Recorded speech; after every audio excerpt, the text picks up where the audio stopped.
Welcome back, y'all. I am your host, Juju, and today we are stepping into a space most of us spend our whole life running from. And I feel that we live in a world that is obsessed with main character energy. We been told to go get yours, protect your peace at all costs. And I feel like we never let anyone stand in the way of our glow up. But if I'm gonna be real, let me just say this. I feel like some of us have turned self love into a weapon of mass destruction. You're like out here moving like the world owes you a standing ovation just for showing up, while you leave a trail of drained, exhausted, and broken people in your wake. And let's be real, many of us love to play the victim. We love to talk about who didn't check up on us, who didn't support our business, or who didn't love us right, or yada, yada, yada, yada, right? But ask yourself, when was the last time you actually checked in the mirror and asked if you were the problem? Let's be for real. When was the last time you admitted that your boundaries are actually just walls you've built to keep from having to put up any real work? I feel like we're calling our selfishness standards because I feel like it sounds better than admitting we're just too lazy to be a good partner or a solid friend or even a present family member. So today we are taking a soul walk through the whole wreckage of the me, myself, and I mentality. We're talking about the silent killer that's eating our relationships from the inside out while, people are busy posting peace and blessings. I think it's time to stop lying to yourself and it's time to talk about the cost of being the only person you truly care about. So let's take off the mask. Let's walk. So real quick, guys, I know if you watched last episode, I did do a video, and if you was paying attention in the video, I was very clear, and I said it was a test run, and it was pretty good. But this time around, I just didn't have the mental, not say the mental, but just the physical time to just put everything into place. Trust me, video and everything is coming back as soon as possible. Trust me, trust me, trust me. But yeah, so let's dive right into this. So let me start off like this. I do feel like in my community, not like living situation wise, but I feel like, in the black and brown community, my opinion, I feel like we're often raised on a like diet of hyper independence. And let me just explain. We've seen our mamas, aunties, uncles, brothers, whoever get let down by people they've trusted.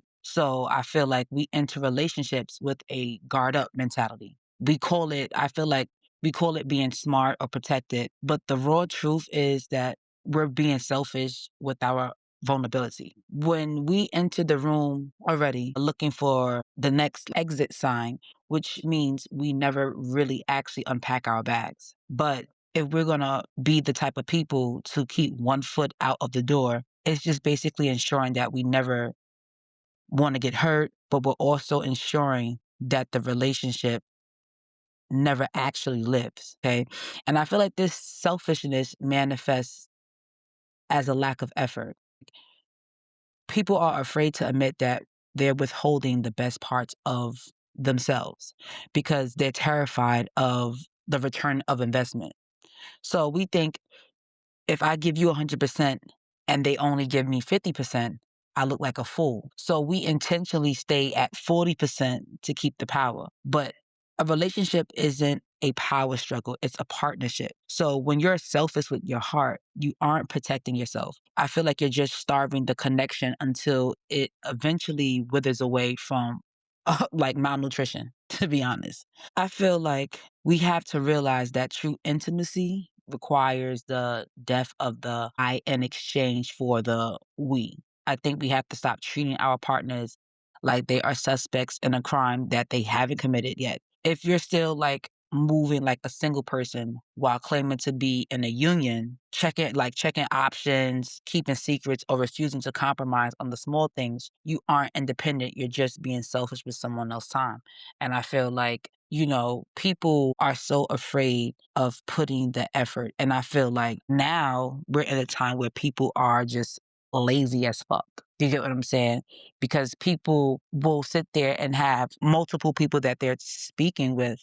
and they'll have all these people, one for this, one for this, one for that. And when you can really get that in one person, nobody's perfect, but I do feel like not only are you wasting time, but you're, for yourself, it's like you're holding yourself at a lower level when you could really put your best foot forward for yourself as an individual and to also showcase what type of person you are to your partner. You get what I'm saying? I listen, flaws and all, I want to see it. Okay.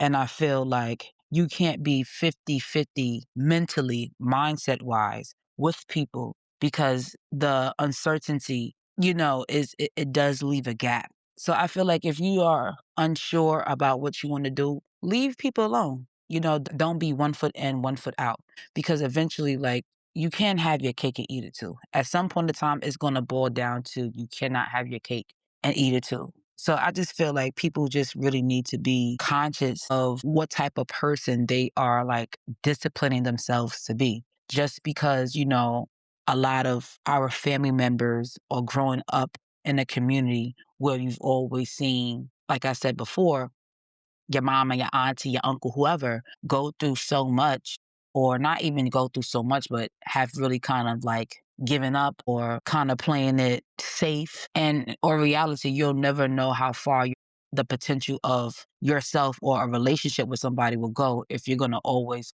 put yourself in a situation where you're not going to have to give as much and for the other person to like stay in that same space or to question other factors of that relationship. So that's just my opinion. And I would sit there and say about this. When it comes down to friendships, right? I feel like with the friendship situation, people will be like gang, gang, gang, that's my gang, that's my group, da da, whatever, right? But I feel like a lot of us are just tourists in our own friends' lives. I feel like we show up when the lights are bright. And I kind of said this before last season about the type of friends that you had, people that you keep in your circle, and just evaluating people. All right. And like I said, we show up when the lights are bright, when the bottles are popping, or even worse, only just say when your own world is falling apart. I feel like those type of friends uses their circle as a unpaid therapy service. I don't like when you call a friend and vent for 40 minutes about your drama, your man or your boss. But the second they start to share their struggle, you suddenly have another call or have to go to sleep. It's like, don't like, it's strange. Like, it's really strange. But people are afraid to admit that they view their friends as emotional dumping grounds. And I feel like there's a specific kind of selfishness in assuming your friends always have the capacity to carry your weight just because they're strong. And I feel like we don't realize that by constantly taking without pouring back. It's like, we are draining the very people who keep us afloat. You can't expect a harvest from a field you never water. Like, let's be for real. So I feel like if I feel like this, you are in a situation like that, to fix that, you have to like kind of like audit people energy. Cause I said like I feel like friendship and black culture is part of our survival net. But that net only works if every knot is tight. I feel like we need to be afraid of the I feel like we need to be afraid of the version of ourselves that only knows how to ask for favors and never knows how to offer grace. It's about checking in when it isn't a crisis. If you haven't asked your strong friend how their soul is doing lately, you're currently the silent killer in that dynamic. I feel like I like friendships have been like a big part of my life. Especially like, for me personally, because my life has been up and down since a little girl. And having friendships really did keep me afloat. And from a kid, I see myself now that I look back having like, dumping a lot of what I was like going through on top of like, my friends and their lifestyle. And I get it, like, we're kids and so forth. In my opinion, I feel like it's okay to know what type of friends you have. So shoot, I know that just say Lisa is the type of friend who gonna give it to me straight. I could go for like the real raw advice. Kimberly might be the friend where I can be like really emotional and she's more serene, calm, very light, easy on the ears, heart is open. it's good to have people like that because sometimes, you need to know who to go to when certain things are X, Y, and Z, but it shouldn't stop you from being that person to them. You get what I'm saying? And that's just fine. It doesn't have to necessarily mean something has to be going on, but just to kind of check up on them because sometimes I do feel like when people notice that they're that type of strong friend or they're the friend that keeps everything bond, they're the ones that are less likely to like talk about what's going on. And I feel like this because prime example, at least guarantee 15 years. 15 years. Okay? Because what? I'm 28, 15 years, yeah, 13. And because me and sis been friends before I was even 13. Reason gonna put it like me and sis been fourth grade, fourth, fifth grade, been best friends. Like that's my shorty. She has seen my life like from a kid all the way till now every mistake or just about every mistake that I've made, the decisions, my life, my lifestyle, people that I've hung around. She's seen it. She know it all. I can't really say seen it all because sis ended up moving. But the point of the story is that my best friend, she is a really strong person, very strong person. She's not the type of person to me. If something is really bothering her, she would like reach out like to me in a way where it's like, okay, well, this is what's bothering me. I call her for sure and I call her to vent X, Y, and Z and so forth and so on. And at one point in time, I'll be honest, I really let like, the mental stability of me and everything that I was going through at the time, just she would reach out to me and I wouldn't reach back out. So despite how I was feeling, she's a friend that let me not say friend, but sister that really cares about me deeply, 100% would do anything without a doubt. If baby girl is Johnny on the spot, for real. Every day we speak. That's not our friendship. We've gone 2 weeks without speaking to each other and then come back and we got so much to talk about that was kind of built on. And to a point where because she knows who I am as a person, she was reaching out to me and I wasn't reaching out back. And then one day I reached out to her, my babies are doing, and sister girl did not like write back. It probably went on for what, probably like 2 weeks or so. And to the point where I had reached out to her mother. That's how serious it got. I had reached out to Mama Love.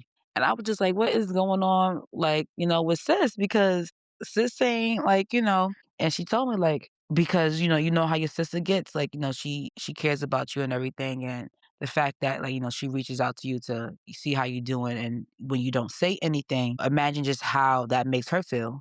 Because she clearly she wants to be that, for me, be there for me and whatnot. And because I have like my walls up, or because I'm, not being 100, but probably about my feelings or whatever I'm going through at the time. She has no type of like, clarity. So when I move how I move, not to be funny, she had every right to move the way she moved. Like, she had every right. And even though like at first I was a little bothered, but I'm like, I can't be mad because I know what type of person she is to me. And regardless do anything, like I have to show up. I have to put in the work for that.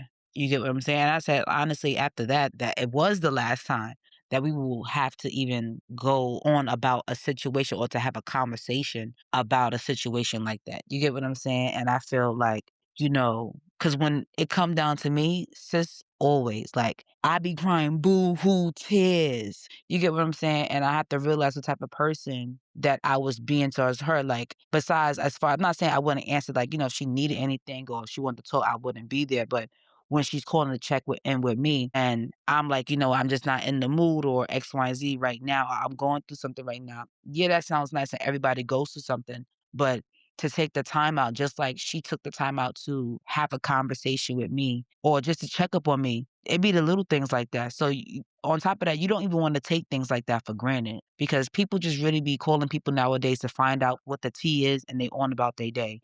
Something they could talk about and that's really what it be. Thankfully, I have somebody like, my sister, my best friend, who is like more than that. She don't want to know the tea. She really be wanting to know how I am doing as an individual, how I'm doing as a person. So I really had to, put certain shit to the side and, for our relationship, like as friends, as sisters, to keep thriving like it has been, I have to continue to put in the work just as much as she's continue consistently to put in the work. And I just want that to be like, a word for you guys, honestly, because people have feelings too. When you don't check up on people, but then you always worried about if somebody checking up on you or like, well, that you really that person or you think you the shit, like, listen, this shit is bigger than Nino Brown. You get what I'm saying? People don't even realize or like look or read in between the lines of what certain actions might do, the consequences of what it is when people act a certain way or when they move or when they think they doing things in their best way. Nobody telling you how to live your life, but I think everybody should be conscious of how they go about with people at the end of the day. So that's just my point. And one more thing I did want to address was like just with the selfishness and like with the family, because I feel like family selfishness is the most complicated because it's wrapped up in like in the guise of loyalty. And like I feel like in many of our households, there's like an unspoken rule that if you're the one who makes it out or moves differently, you owe a debt that can never be paid. Like, and it's crazy because this looks like family members who are selfish with your peace, like guilt tripping you for setting boundaries or making you feel brand new because you're focused on your degree, or whatever. They want you to succeed, but only if you stay close enough for them to touch, like for them to touch. Like on the flip side, we can be selfish towards our families by treating our growth like a weapon. So sometimes when we start to learn new things or elevate our mindset, we look back at our roots with judgment instead of compassion. And I feel like that's a fact though. I feel like that, like what I just said was a fact because people are not content with what they were brought up with. And I always feel that way. You have to be content with who you are, where you come from, because when you are in a better situation in life or your life gets better, I don't want to look at my past or look at where I come from and be like, damn son, like how come like, this person or my parents couldn't provide better or yada yada yada. I'm just gonna be grateful for the fact that you know what, thankful for the experience, like just thankful for me being able to have the strength to even make it out. And now that I'm here, shoot, now that I have the strength, I can try to like, make a change up, like, show some impact. So I just feel like we become selfish with our new selves, and we refuse to meet our people where they are because we think we've outgrown the room. Don't forget where you've come from. A lot of people forget where they come from. And that's why they feel like they've outgrown people and where they've come from. But baby girl, that's not what it is. Like it's really not. There's a balance between protecting your peace and neglecting the people who sacrifice.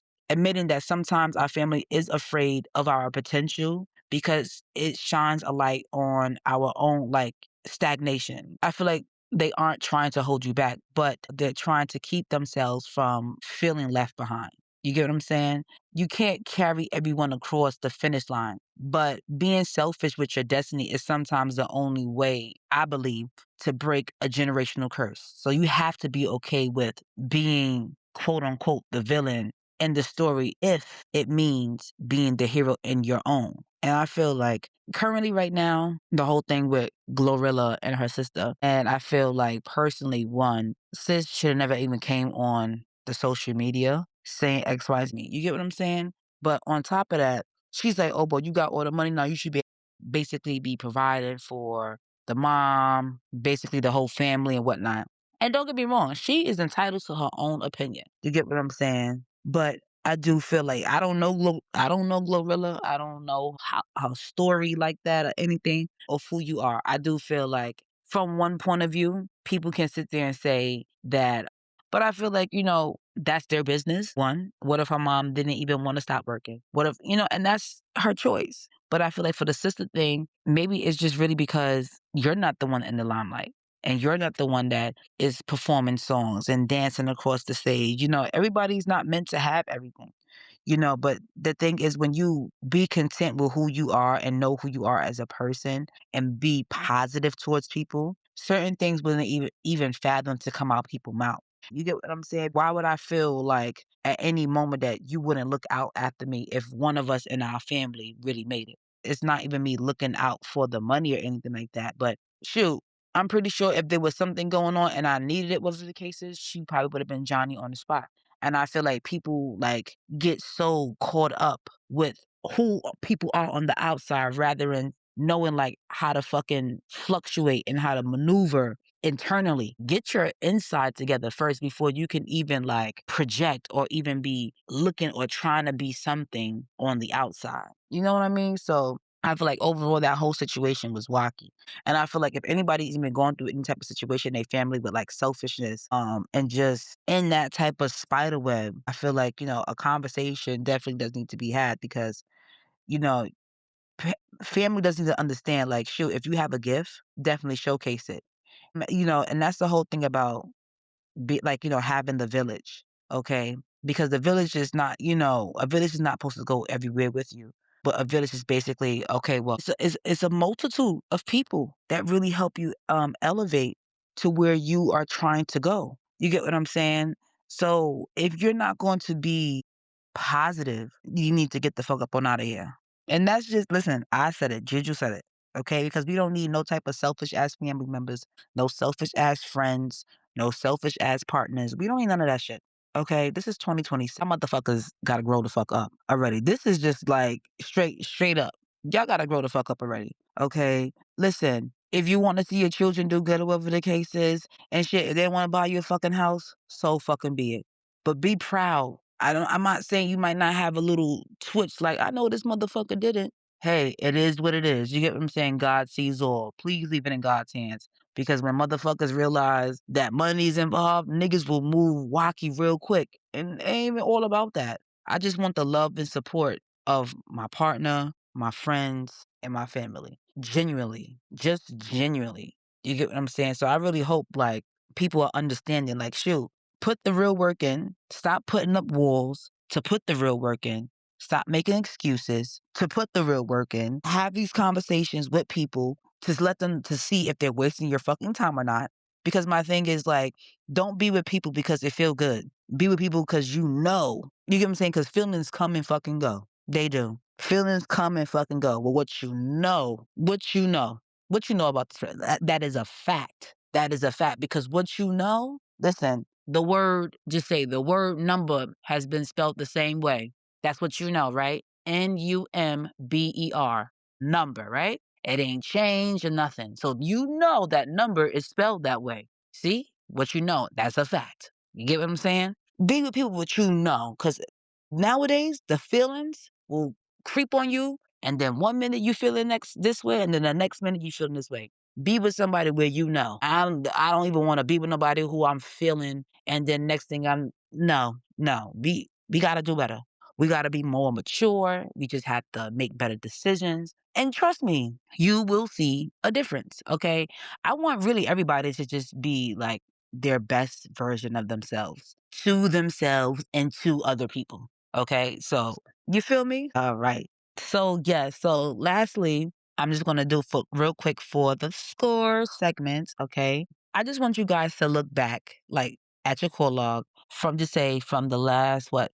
Just say last week, from the last 7 days. Okay. How many of those conversations were about you, and how many were about the person on the other end? So if you are winning the attention game, you're basically losing the legacy game. So if you're just calling for attention or because you need X, Y, and Z, whatever the case is, you're not building nothing with this person. All you're building is okay, well, Jennifer always called me when she broke and she can't feed herself and her cat. Before you know it, Jennifer and Kimberly is not going to be friends no more.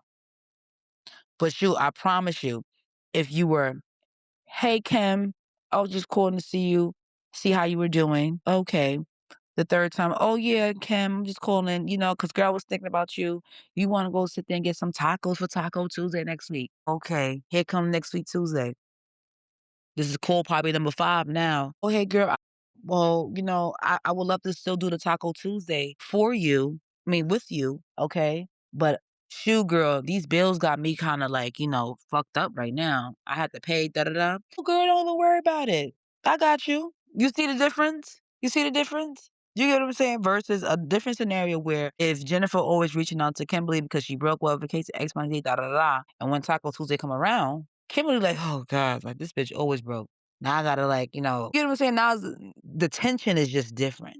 You get what I'm saying? So you just want to be better, like overall. Okay. Like keep in mind, and I also want to say this, keep in mind, your soul walk isn't just a solo journey. It is also about the footprints that you leave and the hands you hold along the way. Like I said, the village, state of the village. Go check out last week's episode. Okay. Because it's a village for a reason. Like I said before, people that are in your village, yeah, probably can't take them across the finish line.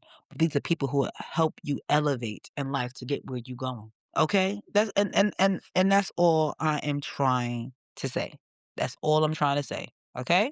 All right. Ooh, boy, oh boy. I feel like this episode deserves like a part two. For real, for real. Like I definitely gotta get somebody on episode with this one, this particular topic, because selfishness is something that, like, people choose like to be, and a lot of people choose to be selfish rather than selfless. Okay, and I think that's actually going to be the part two for like for this episode, selfless versus selfish. Like we're gonna, yeah, because we're gonna have to get like some tea, dig deep, but yeah, I'm always open to new ideas, fresh ideas, collabs, whatever. So, that's just me. But before I get out of here, I want to take a second and just like exhale, just to exhale, because I feel like today we covered a lot of ground talking about the me myself mentality. And I think that, for some of you, it's the first time that you've probably had to sit with the fact that you've probably been like the villain in someone else's story. And I feel like that is a heavy weight to carry, but you can't heal what you won't acknowledge. Okay. It's nothing wrong, but realizing like, well, damn, son, I'm really not the person to check up on my friends. It's okay. Because I feel like once you be the type of person to like realize that and be content with that and express that to your friends, then they could work with you. But if you're just going to be silent and not say anything, it's just not going to work out for you. But if you realize though today that you've been moving like you're the only person on the court, don't beat yourself up, okay? Just change the play. Real love, real friendship, real family requires you to be uncomfortable. That's just my opinion, okay? And I feel like they require you to pour when you are tired and, to listen when you rather talk. So don't let your fear of being hurt turn you into someone who is impossible to love. Being the man or the woman doesn't mean being the one who takes the most. It just means being the one who provides the most peace. So as we head into this week right here, just look at the people around you. Ask yourself if they are better because you're in their life, or just ask or if they're just more exhausted. Remember that your soul walk is about the legacy of your character, not the height of your ego. So I just want you guys to know that. And I hope this resonated with your soul today. Okay. This has been another episode of Court Talk Soul Walk. I'm Juju, your host. And I just want you guys to know I am rooting for you guys for the best version of yourselves, the best version of you that is brave enough to be selfless. Be good to yourselves, but more importantly, be good to each other. Remember, keep your soul in alignment, your head in the game, and your heart in the wall.